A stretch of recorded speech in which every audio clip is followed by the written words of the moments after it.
is just like a kitten, Archie tells me, quite rattling your knees. No, I did that last time, twice. Quit rattling your knees or you'll brain it to death. Sure enough, the dragon begins to purr, real soft, like the 20th Century Limited on a clear track. It looks up at me and all at once it grins. Isn't that sweet, says Larry. See how affectionate it is? I know a character back in town who smiles like this, I mention. He recently fried for bumping off 3 old ladies with a butcher's cleaver. Go ahead, pat it on the head. It's perfectly safe, says Archie. I feel about as safe as a peace treaty with Hitler, but I reach down and run my hand over the dragon's scaly noggin once or twice. Then I smile, more in relief at getting my hand back than at anything else, and it smiles at me again. For the first time I notice it has blue eyes. They are very pretty eyes for a dragon. A sort of baby blue. They remind me of a dame I once knew, name of Daisy the fish. Love at first sight, Archie says, sighs. All right, now we have our first sight, and what do we do with this overgrown chameleon? What do we do about it, yells Larry. What do we do about it, he hollers, running around the hay pile. Why, listen, man, don't you realize what you have here? A hangover. A hangover? You've got $1 million, that's all. A cool million.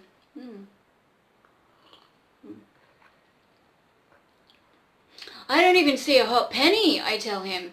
Listen, Larry stops running and begins to wave his arms. You are the owner of the only live dragon in captivity. A real flesh and blood dragon. The only one I ever seen in the world for certain. No, for centuries. No, for centuries, eh? Don't you realize what this means? Do you realize, Larry? Do you? Think of the science, says Archie. I rather think of the million, I answer. That's just what I'm telling you, Larry breaks in. You know that Gargantua the circus carries around? Oh, you know that Gargantua the circus carries around? You mean the big ape who looks like La Guardia? La Guardia? Is that what it says? Sure. Why, they pay thousands of dollars just to show such an attraction. Think of what they give you to have a real live dragon to exhibit. Well, I'll be rich. Just leave it to me. That was Larry. So that is how it works out. We're just a salesman for a stunt like this, Larry tells me. We'll head for town and handle the business end. Straight 25% will contact circus people and set a deal. It may take a couple of weeks or so, but don't worry. Just take care of our baby here. See that it gets enough to eat, and above all, keep it out of sight. Whatever you do, no word of this must be leaked to anyone. I gotta hide out here and play house with this lizard? I squawk. Think of the money in it, Larry comes back. You've got a fortune if you do what we tell you. So he and Archie borrow my truck and head for town, and I am left with a dragon on my hands.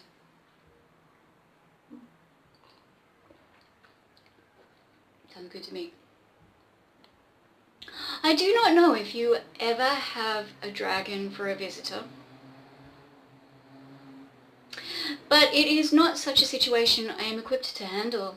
I begin to wish right away that Merlin gives a little advice along with his present, or at least sends me a book on the care and feeding of dragons. Because I can tell at first glance that this dragon is hungry. Not 5 minutes after Larry and Archie clunk off, the dragon begins to look at me with those big baby blue eyes, and I know something has got to be done. After all, it is only a moppet, so to speak, and you have to take care of moppets. I never bring up a brat myself, but one thing I realize is that kids are always hungry, particularly when they cry. which is just what this dragon starts to do when it looks at me. Its eyes blink, and out comes two tears about the size of footballs. This is adorable. I just stand there and listen to it bawl, soft and low, like a dive bomber. Dive bomber. Fuck, I look ragged.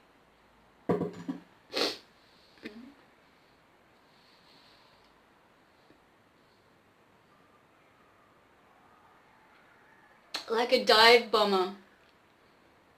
I am helpless, but absolutely. I cannot bounce this baby up and down on my lap. I cannot make faces at it either, because its own face is more peculiar than anything I can dream of. I cannot give it a rattle either, except with the old teeth, because I am still a little afraid of the thing. What I need, I decide, is a drink. Of course you do. Of course you do. Where the fuck am I? So I rush into the house and open the icebox. All I find is a case of beer. But this is an emergency, so I open a couple of bottles and decide to sit down and think. Then I hear a noise from the barn. Grabbing the case of brew, I rush back out. But it is... How you going, Teddy? But it is only the dragon crying louder. It stands there and blubbers like a baby snivelling for its bottle. That gives me the old idea. Bottle? What? I haven't got any dragon milk, but I have got beer, so I open another bottle and pour it down the dragon's throat. You prick. This time...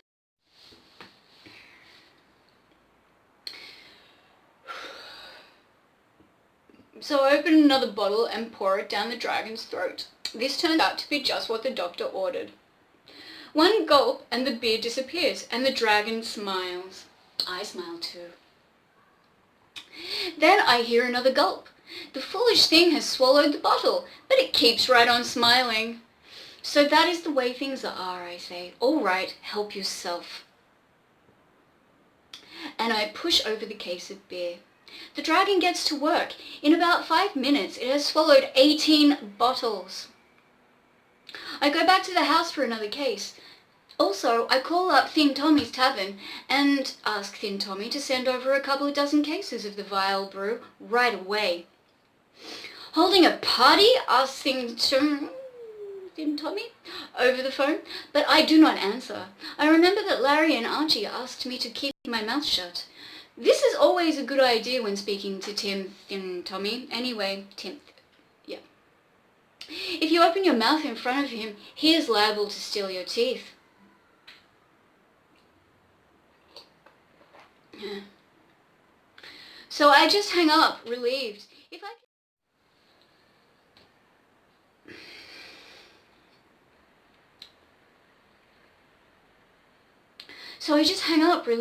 If I can nurse his dragon on beer, it solves a lot of problems.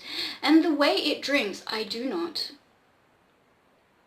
even have to bother with piling up empty bottles. Still and all, one other problem does bother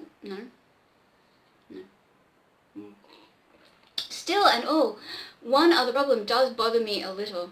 I get to wondering if this thing is housebroken.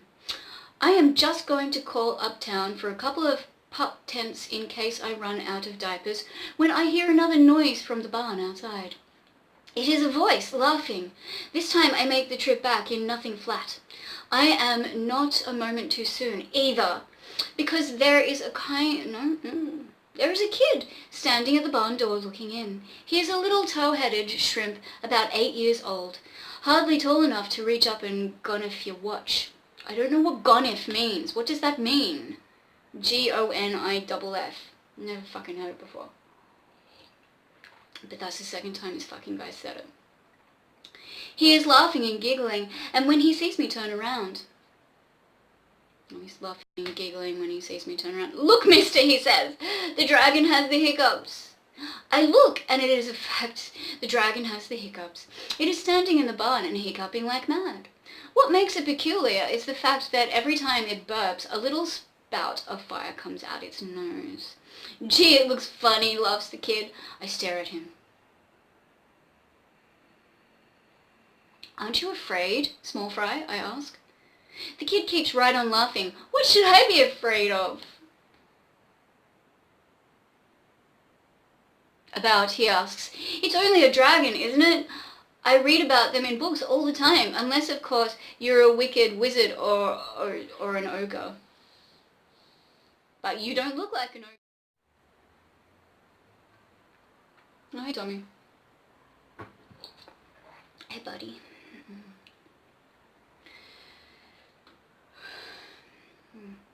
Okay. But you don't look like an ogre to me. Thanks, Small Fry, I say. And my name isn't Small Fry, it's Edgar, says the kid. Edgar what? I'm not supposed to tell you, because if I did, you'd send me home, and I've run away from home. The kid gets out. Run away? I say. You mean took it on the lam? What's the matter? Does your old man put the boots to you? Oh. Does the old man put the boots to you? You mean beat me? No, of course not, Edgar says. Only I want to seek adventure. And I guess I found it, haven't I? Guess you have. This story's really cute. I don't do anything... What? I don't do any guessing myself. Instead, I give this little tow-headed Edgar another look. He is not a hick type that I see. He is dressed to the ears in a swell Kuppenheimer Jr., which is a little dusty from travelling. I see his folks must be up in the tax list from his manner of gab, which is very high class. But what puzzles me is why he is not afraid of this dragon.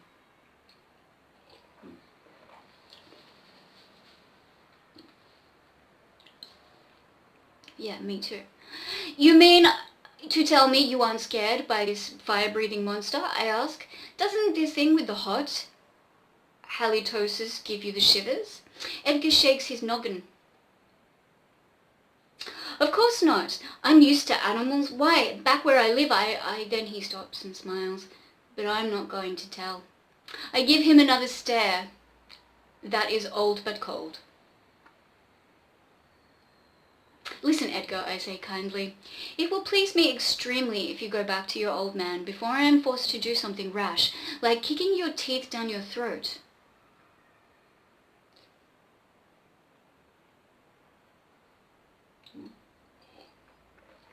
Fuck.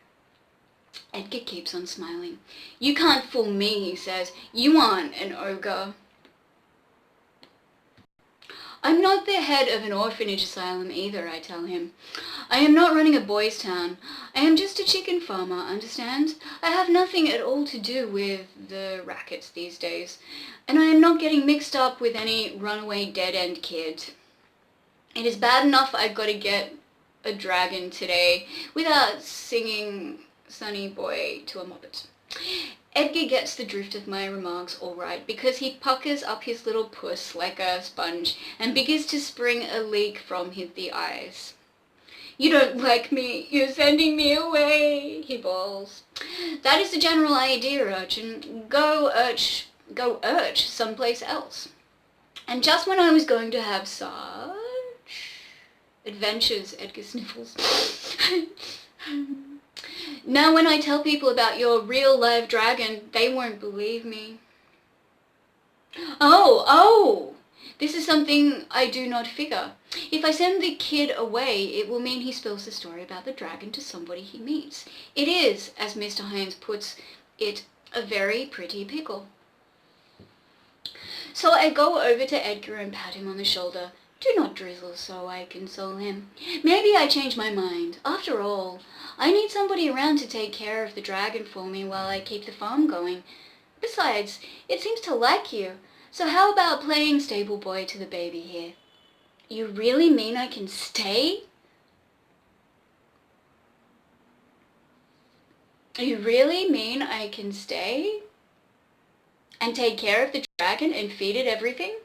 Edgar is so excited he hugs me around the knees, knocking them together severely. Ouch, certainly. Then Edgar has to go over and hug the dragon. It is a pretty good blueprint for a nightmare to see the kid with his arms around that green head and the fire shooting out of the dragon's mouth when he lets go with a hiccup. I don't want to stop reading. This is a really good story. I really love it. But Edgar does not seem to mind. In fact, you would think, from the look on his puss, that he has his arms around Betty Garble. Betty Grable? Betty someone? And the dragon lets go with another smile, this time showing enough teeth to supply the entire Japanese army. He likes me, squeals Edgar. See, we get along fine. By the way, mister, what is his name? Name? I reply. I do not give him a name as yet. How do you expect him to come with you, come when you call him, if he hasn't got a name? Asked the kid.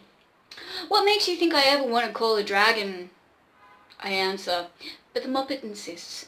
We can call him Herman, he decides. All right, make it Herman, I tell him. You want I should christen him by breaking a bottle of beer over his head? This guy's a prick. Kind of pissing me off. Just a little bit.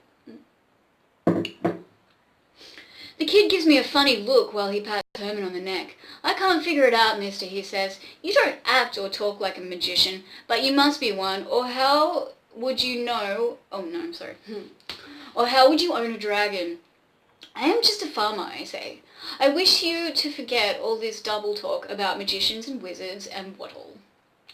Then I make a dive for the hay, but I am too late. The urchin gets there first and picks up the note from Merlin, which he reads. Boy, he remarks. Oh boy, you can't fool me, mister. This note proves you're a sorcerer. Listen, Edgar, I mention sweetly, holding out my arm. This fist proves you got a black eye unless you forget what you just read. If you want to stay here with me and take care of Herman, you must keep your lip buttoned. For certain reasons I do not wish anyone else to know, I possess this dragon, you understand? Edgar smiles. Maybe you're afraid of an enemy enchanter, he suggests. Maybe, I say. Maybe. Just then I hear a car honking in the yard. I go to the door and take a squint. It is Thin Tommy Maloon bringing me the beer I order. So I turn around to Edgar and give him the old whisper. You are right, I tell him. I am afraid of an enemy, whatever you call it. In fact, he arrives now. So it is up to you to keep yourself and Herman out of sight until he goes away. I do not desire a peep out of you or a burp out of Herman. At which mention Herman lets go with another burst of anti-aircraft from the tonsils. Oh man, that's awesome. This is awesome writing. It's excellent. Shove a bottle of beer down his throat, I advise. Fuck. It's good writing, but the main character's a dickhead. But then Thin Tommy honks his horn again, so I go out to the yard. He is sitting in his truck, and when I come up, he gives me the old once-over. I figure you were in the house all this time, he says. What you doing in the back? The new catalogue arrives today, I explain. Great. Thin Tommy just grunts. It is a normal sound because he is built like a hog. He is built like a hog with a strain of wild boar. He is called Thin Tommy because he weighs in at 300 pounds on the latest police blotter. Besides being a very unpleasant hunk of lard to look at, he is also an unpleasant personality to do business with. He runs his tavern, but also throws the scare into local yonks, so they pay him protection money in these parts. In fact, Thin Tommy is what is vulgarly termed a hoodlum. My own term for him would be about 20 years. Would it? You're the one feeding alcohol to a baby, mate, so shut the fuck up. It is for these reasons that I do not wish him to find out that I have a living dragon on the premises. Else he is liable to get his two triggers, Bertram and Roscoe, to put the old fingaroo on it.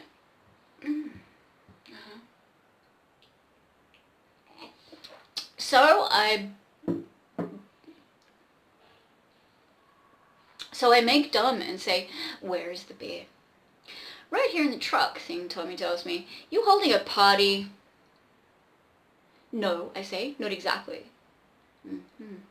You're gonna drink 24 cases of beer yourself?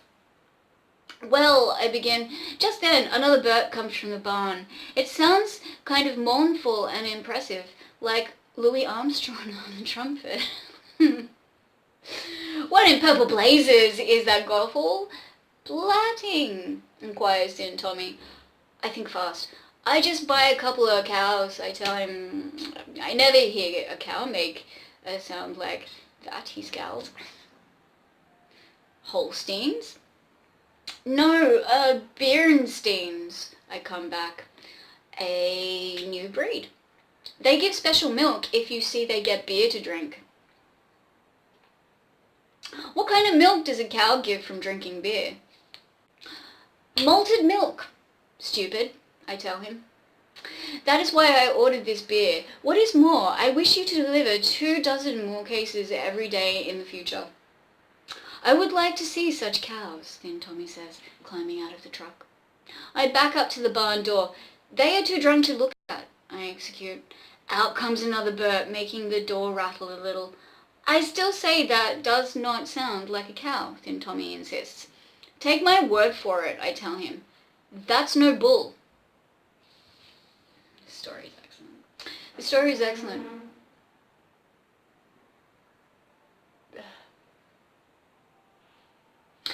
It's excellent. I'm really getting into it. I hope you are too. I don't know whether I'm going to read more because I don't know how much I've recorded, but it's probably a fair bit. And unfortunately, the storage space on my phone is not big. My editing equipment is shit. Sorry, editing equipment.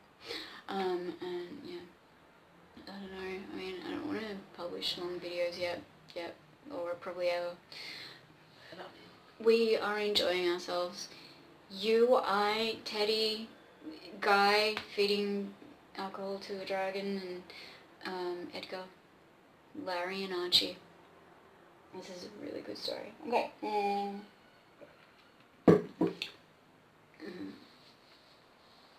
Before I'm likely to prattle on with more crap, because I could, but I won't. I will see you next time. We'll probably read the rest of this story, I don't know. Maybe not. I think we're about halfway through, so probably 2 more, which is good. I mean, that's consistent, because the last story was 4 episodes. This one's way better than the last story. I really like these. Yes. Thanks for joining me. I hope you can join me again for our next installment. I haven't mentioned yet that I will be reading a few weird tales and stuff, because as you know I love it. But at some point I'm going to start reading Carnacki the Ghost Binder, I think it is, by William Hope Hodgson. They're short stories, and they're like my favourite, so I'm going to be reading those. And also I've got the book, so I don't have to read off a computer screen. It's just going to be so much better. Alright, thanks for joining me. I hope you're having